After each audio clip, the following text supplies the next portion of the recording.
Assalamualaikum warahmatullahi wabarakatuh. Bertemu kembali di channel Auda Bako, dan di sesi kali ini kita bakal ngobrol-ngobrol tentang bisnis ya. Jadi kita bakal sharing nih, ada beberapa bisnis yang gak bakal lekang oleh zaman. Seperti teman-teman ketahui, dari sekian banyak jenis bisnis, ada beberapa bisnis yang terbilang ini sangat unik. Jadi dia itu nggak bakal lekang oleh zaman. Jadi meskipun zaman berubah gitu kan, dia akan tetap eksis. Nah, bisnis semacam ini akan tetap berdiri tegak walau ya ibaratnya tuh di tengah tren yang silih berganti. Nah, kalau teman-teman amati ya banyak sekali bisnis yang tertentu yang hanya ramai hanya untuk sesaat, seperti itu bisnis musiman. Nah, contohnya tuh bisnis apa ya yang musiman? Kalau dulu zaman, kalau di kampung kita ya itu seblak, kayak seblak lah gitu kan. Dulu tuh ramai banget gitu kan, namanya itu apa? Bisnis seblak itu semua pada dagang, namanya itu seblak. Nah, sekarang makin kesini bisnis ini mulai surut dan sepi. Nah, jadi bisnis itu setelah masa, kalau bisnis musiman itu setelah masanya udah lewat, bisnis itu bakal ditinggalin pelanggan. Nah, dan tentu saja itu bakal berdampak buruk terhadap keuntungan yang tiap hari itu pasti bakal menurun drastis, dan itu sangat tidak diharapkan untuk progres bisnis teman-teman ke depannya. Nah, ini salah satunya adalah bisnis fashion. Nah, bisnis fashion itu ya baju lah ya, clothingan, baju, pakaiannya itu bisa pakaian dewasa, pakaian anak-anak, atau misalkan untuk bayi. Nah, itu contohnya kan. Jadi kalau untuk bisnis fashion semua pasti setuju bahwa fashion merupakan kebutuhan primer untuk setiap orang.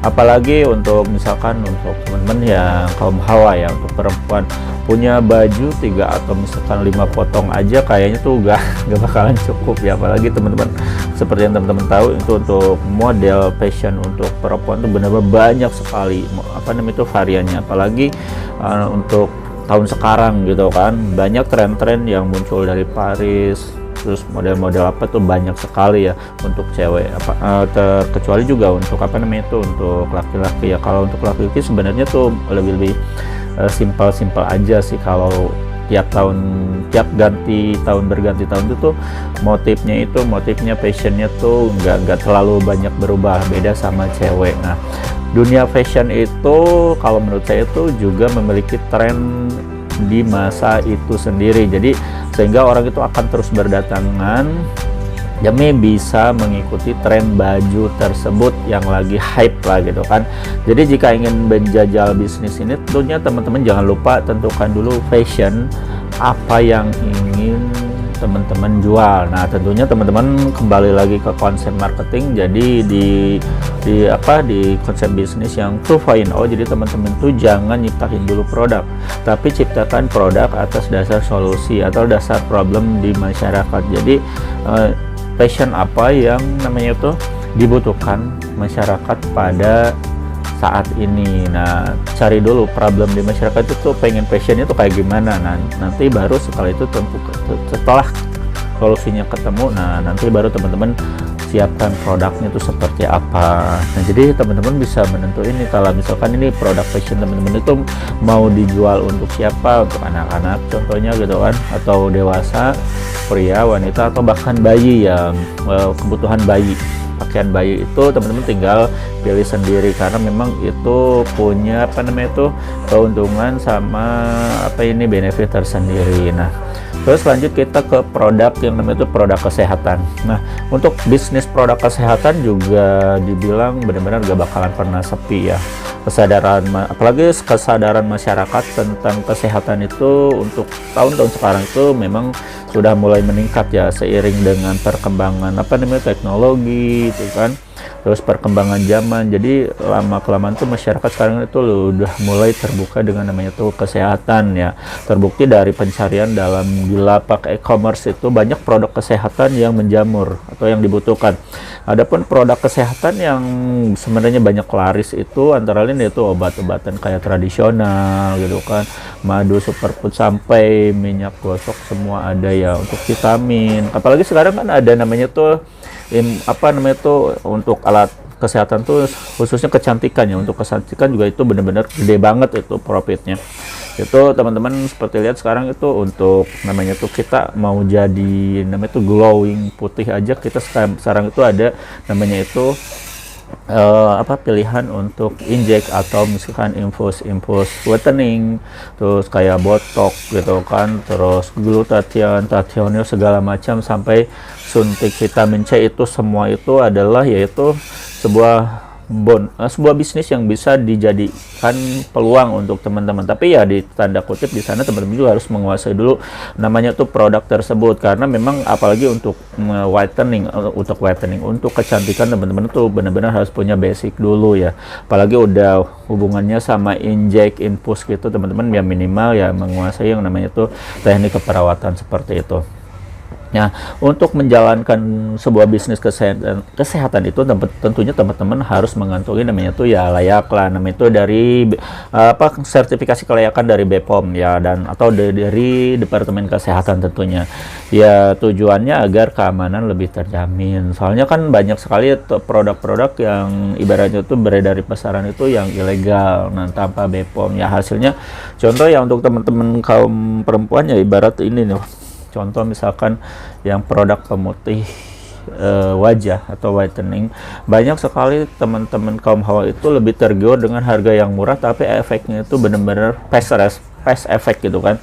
Padahal dia gak sadar bahwa di balik itu ada side effect-nya, ada merkuri segala macam. Jadi makanya dengan ya ibaratnya gini, teman-teman bisa membeli produk whitening untuk wajah dengan harga murah, tapi hasilnya cepat. Teman-teman tuh harus berpikir logika gitu kan, kok bisa ada produk seperti itu, berarti ada apa-apanya. Dan ternyata memang itu dari pengalaman saya bertemu dengan teman-teman yang lain, ada pernah yang pakai produk kayak gitu. Ini bukan menyudutkan, tapi ini sebagai gambaran bahwa ada quality, ada harga. Jadi teman-teman tuh jangan terlalu tergiur dengan harga yang murah, tapi efeknya bakal berakibat buruk pada teman-teman ya. Banyak kan teman-teman yang menggunakan skincare murah gitu kan, emang putih, tapi ketika terkena matahari itu mudah merah. Artinya tuh yaitu putih karena memang jaringan kulitnya tuh mulai tipis. Nah itu ya jadi merusaklah gitulah. Itu sebagai ya bahan sampingan dari pembicaraan kita dari produk kesehatan. Jadi benar-benar produk kesehatan itu contohnya bisnis apotek segala macam. Teman-teman saya banyak yang buka apotek, mereka gak pernah sepi. Siapa sih orang yang gak membutuhkan obat-obatan? Gak ada kan. Nah kan bisnis apotek itu bagus juga gitu kan. Tapi memang untuk bisnis apotek itu kita gak bisa serta-merta misalkan langsung buka gitu aja, karena memang ada SOP yang harus ditaati gitu kan, ada surat izin segala macamnya gitu kan. Dan setahu saya kalau misal kita buka apotek, kita harus punya orang apoteker khusus. Nah gitu kan, jadi orang apoteker itu memang dia harus mengantongi namanya itu sertifikasi dari perizinan dari Dinas Kesehatan. Nah seperti itu. Oke, lanjut yang selanjutnya itu kita bahas yang kuliner. Nah ini nih, kalau mau masalah urusan kuliner nih, layaknya pakaian atau misalkan kesehatan, kuliner juga memiliki potensi yang gede banget dalam mendatangkan untuk keuntungan yang terus-menerus. Makanan dan minuman adalah hal yang paling mendasar dan perlu atau misalkan harus dipenuhi setiap harinya. Kita peduli waktu, tempat, atau tren, bisnis ini ya terus aja bergulir dan selalu membuahkan hasil. Nah, namun sebelum itu pilihlah jenis kuliner. Nah, kuliner memang gak bakalan pernah mati. Namun bisnis kuliner yang Anda pilih itu memang harus selektif. Karena gini ya teman-teman, yang tadi pernah saya bahas itu tentang misalkan bisnis ya, bukan mensudutkan, tapi di kampung saya sendiri dulu tuh ramai banget namanya tuh bisnis seblak. Nah seiring waktu, seiring zaman, ternyata seblak mulai ditinggalkan karena ya ibaratnya itu kan bisnis musiman lah gitu kan ya. Nah jadi teman-teman harus selektif memilih tentang bisnis ya. Bisnis ya bisa pilih teman-teman misalkan bisnis untuk sejuta umat, kayak misalkan nasi goreng mungkin ya, atau nasi ayam, bakso ya, yang umum kayak gitu, pecel lele, atau apa ya, yang umum-umum lah gitu kan. Ya meskipun banyak saingan tapi ya tetap aja banyak peminatnya kalau untuk kuliner. Ya kalau untuk kuliner ya satu tantangannya teman-teman harus bisa masak. Nah, jadi ketika teman-teman bisa masak, teman-teman bisa menghasilkan sebuah produk yang enak banget, nggak ada, maksudnya tuh nggak rasanya lain daripada yang lain, bisa menyuguhkan konsep yang paling bagus dari kuliner, ya ibaratnya rasa nomor satu, tapi teman-teman lihat dulu bisa punya tempat yang bagus, enak, ada wifi-nya, bisa nongkrong, ada bisa karaoke segala macam, itu memang apa namanya itu menjadi salah satu hal yang berkesinambungan. Jadi memang itu nggak misalkan teman-teman cuma ngandelin rasanya doang, memang itu berpengaruh banget. Tapi ketika teman-teman mengkombinasikan tempat yang nyaman, ada wifi gitu kan, bisa ngopi, atau misalkan tempatnya nyaman, sejuk, ber-AC, itu akan nambah benefitnya. Jadi ibaratnya teman-teman jual nasi goreng di luar, ketika teman-teman ditambah benefit itu akan menjadi mahal. Nah, teman-teman tahu kan, seperti ini contohnya. Seperti teman-teman misalkan beli apa ya? Beli nasi goreng, misalkan nasi goreng di pinggir jalan itu paling mahal juga 20.000 atau 15.000, 20.000 lah. Tapi beda halnya ketika teman-teman beli misalkan ke kafe atau misalkan ke hotel. Kenapa itu bisa nyampe 50.000, 40.000, 30.000? Karena yaitu, jadi mereka yang dijual itu bukan produknya aja, tapi kenyamanan kita itu di apa namanya itu dibeli. Nah, jadi kita tuh beli kenyamanan gitu kan, ada AC, tempat duduknya nyaman, bisa nonton TV, atau misalkan nonton live yang lagi nyanyi, yang nyanyinya atau yang lagi yang nyanyinya cakep, cantik, suaranya bagus. Nah, itulah. Makanya jadi teman-teman tuh nggak usah misalkan teman-teman pengen menghasilkan profit yang lebih gede lagi, ya teman-teman kalau misalkan budgetnya bagus, itu bisa teman-teman itu meng-up. Jadi nggak hanya jualan produk aja. Jadi memang kalau untuk bisnis kuliner yang pertama satu yaitu harus bisa bikin produk yang benar-benar enak lah, intinya kayak gitu. Nah, terus yang terakhir, kalau ini yang terakhir yaitu bisnis tembakau. Kenapa bisnis tembakau masuk ke jajaran 4? Sebenarnya masuk ke jajaran 4 tuh karena kalau dulu memang ini bisnis tembakau ya dibilang kuno lah gitu kan, nggak gaul segala macam. Tapi, nah teman-teman harus lihat dulu, nah kita bisnis ini tumbuh karena adanya itu problem. Nah, di 2.0 problem, ada solusi. Nah, jadi si bisnis ini tumbuh karena adanya problem. Nah, seperti yang teman-teman ketahui bahwa untuk 2 tahun sekarang ini namanya itu apa? Cukai, namanya itu jenis rokok pabrikan yang terkenal di pasaran itu mengalami kenaikan akibat dari cukainya yang naik. Kadangnya 10% ya, kalau kurang salah itu nggak salah 10%. Tapi 10% itu gede banget dampaknya. Dan alhasil ya untuk kaum menengah ke bawah, apalagi saya dengar ya sekarang nggak bisa beli yang namanya itu beli rokok ketengan, itu gila banget gitu kan. Itu dampaknya itu signifikan banget buat teman-teman yang mungkin ya kalau untuk teman-teman menengah ke atas itu gak jadi masalah. Why not? Kenapa enggak gitu kan? Itu not its problem, nggak jadi masalah gitu kan. Ya, tapi ketika teman-teman untuk teman-teman yang menengah ke bawah itu jadi sebuah ya ibaratnya ya mengeluh dada lah. Biasanya beli sebungkus bisa jadi setengah bungkus, yang biasa setengah bungkus jadi ketengan. Sekarang malah ketengan nggak bisa katanya. Nah, seperti itu. Nah, jadi tumbuh dari sana. Nah, untuk bisnis tembakau ini sekarang itu harian tembakau itu benar-benar banyak teman-teman. Ada nggak varian namanya tuh mulai aja ada sekarang tuh varian kretek. Nah, varian kretek ini itu sekarang itu sudah lengkap banget, apalagi yang di toko kita itu udah lengkap banget rasanya, dari mulai sempurna, mil surya segala macam yang diminati banyak oleh pelanggan itu sekarang udah banyak. Ini kita lagi ngomongin varian dulu. Terus ada yang flavornya kayak mirip pape gitu kan. Itu ada flavor sebuah minuman. Nah, terus ditambah lagi itu produknya sekarang banyak. Nah, ada satu lagi, ini karena memang produknya tembakau, itu namanya itu di seluruh Indonesia atau masyarakat Indonesia, namanya itu tembakau itu, atau mengkonsumsi ke tembakau itu udah menjadi culture. Bayangin culture ya, kan culture ini memang udah menurun dari sejak zaman nenek moyang kita. Jadi, culture ini gak bakalan pernah berubah sedikit pun, bahkan rating itu tinggi terus, permintaannya tinggi terus. Nah, karena selain jadi culture juga ini akibat dari candu yang dikandung di dalam nikotin, di dalam tembakonya itu. Jadi ketika orang-orang udah terkena candu tersebut, mereka nggak bakalan bisa mudah lepas bisa lepas dengan mudah, bisa mudah lepas dari namanya itu jeratan nikotin. Ya kita bukan bukan edukasi untuk untuk ke sana, tapi kita kan lagi ngomongin namanya itu peluang bisnis. Jadi buat teman-teman yang berpikir misalkan kira-kira mau bisnis apa yang paling benefit, terus yang paling pasarnya luas, terus produknya paling banyak, terus gak lekang dimakan waktu, yaitu bisnis tembakau. Nah, satu lagi yang perlu teman-teman ketahui, dari sekian 4 bisnis yang saya tadi utarakan itu, semua itu membutuhkan modal yang gede lah, ibaratnya mau buka bisnis makanan, fashion, atau misalkan yang satu lagi kesehatan, itu membutuhkan modal yang cukup gede. Namun untuk bisnis tembakau ini teman-teman dari 500.000 aja, misalnya teman-teman punya modal 500.000 aja, teman-teman udah bisa mulai membangun sebuah bisnis yang ke depan itu bakal jadi gede banget. Karena teman-teman perlu ketahui untuk keuntungannya itu bisa nyampe 100%. Nah, saya kasih tahu kenapa itu bisa nyampe 100%. Nah, di sini kita ada namanya itu produk ya. Ini ya produk kita itu Dewa Bako yang rasa Sampurna Mil.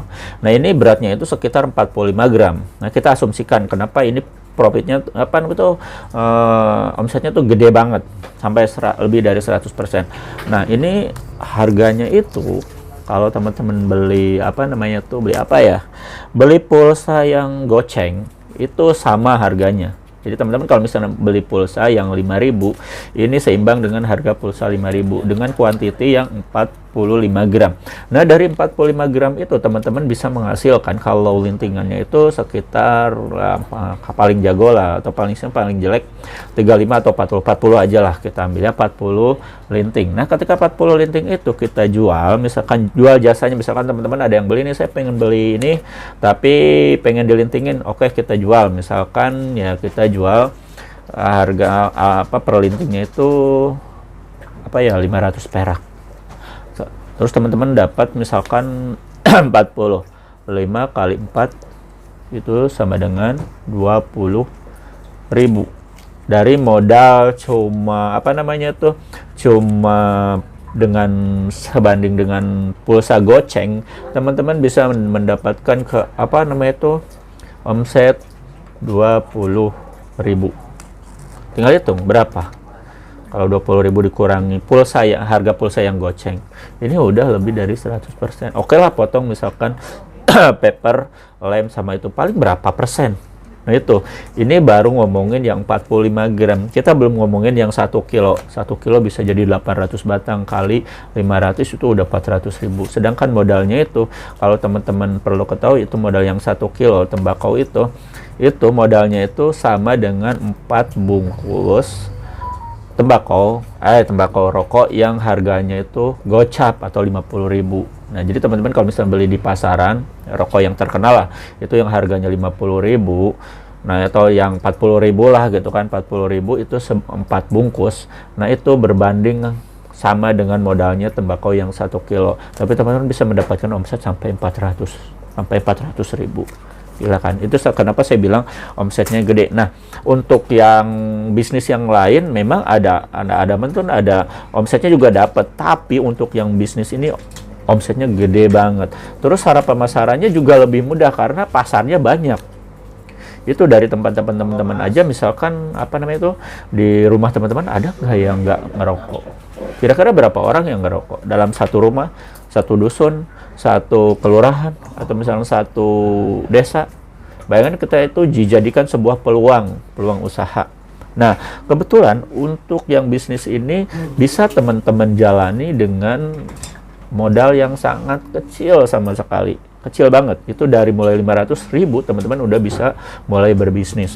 Nah, di sini juga kita selain paket 500.000, kita juga ngasih namanya tuh option, pilihan buat teman-teman yang punya budgetnya up lagi tuh bisa nyampe 1 juta, 2 juta, 3 juta, 5 juta, 6,5 juta, sama paket keagenan 15 juta. Itu silakan teman-teman pilih, dan itu disesuaikan sama budget teman-teman.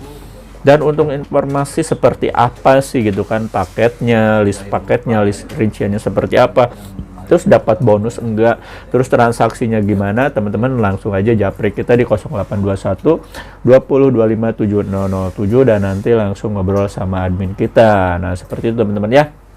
Jadi untuk produk tembakau itu kenapa menjadi hit sekarang itu karena memang yaitu sekarang udah berbanding hampir sama dengan kebutuhan masyarakat akan yang tadi itu fashion, kuliner gitu kan, kesehatan itu hampir sama gitu kan. Jadi mereka itu ibaratnya kalau untuk makan ya lebih baik makan sekali daripada nggak merokok sama sekali kan, itu kalau untuk yang tembakau ya. Jadi intinya tuh itu bisa dijadikan peluang usaha dengan modal yang sangat kecil tapi omsetnya gede. Gitu aja teman-teman ya untuk perihal informasi sharing ngobrol tentang bisnis. Jadi buat teman-teman untuk kedepannya teman-teman silakan aja untuk kalau misalnya ada kritik atau saran silakan tulis di kolom komentar, dan untuk sesi selanjutnya saya bakal bahas tentang inspirasi bisnis yang lainnya. Gitu aja deh teman-teman. Saya Auda Bako undur diri. Wassalamualaikum warahmatullahi wabarakatuh.